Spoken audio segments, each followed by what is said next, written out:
Aguilar. Nick.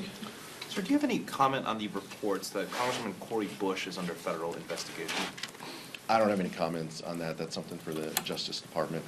I know what you guys have put out and tweeted. That's all I have. I don't have anything more.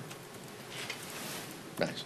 So you haven't spoken, no one from leadership that you're aware of has spoken to Congresswoman Bush in the past day or so about this matter? I haven't talked to her about it yet. Mike. Some New York Republicans are frustrated that fault deductions aren't in the tax bill that could be coming to the floor. Some of them have threatened to tank rules, similar to some of the House conservatives. Can you just speak to the weaponization of the rule this Congress and what that means for Democrats continuously coming to pass these bills with your votes, the CRs, the debt ceiling, this tax bill perhaps, some of the appropriations bills may end up coming under suspension.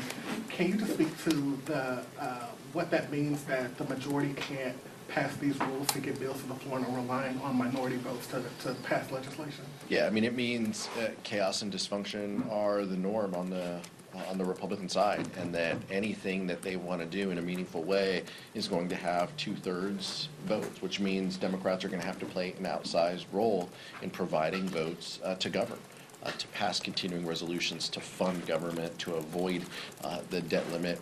Those are things that we have been willing to advance votes and support because we believe in government. And clearly, there is an element within the Republican conference that doesn't believe in voting yes on anything. They don't believe in governing. They don't believe in passing meaningful legislation to help Americans. And so that's where we are. But we stand ready and willing to work in a bipartisan way. The tax bill that you talked about, we'll see, right? There seems to be some conflicting reports on whether this is going to come to the floor. Sometimes the speaker decides to bring things to the floor, and sometimes elements within his conference prohibit him from doing so.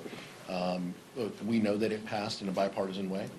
It's not the tax bill that we would have drawn up or the tax bill that we will draw when Chairman Neal is holding the gavel again, but this is something that it meaningfully advances the ball for families in this country, and that's why majority and most Democrats voted for it out of committee. We'll see if this comes up, but clearly this will be a suspension vote, and clearly this is going to be something that Democrats are relied upon in order to vote for if we want it to succeed.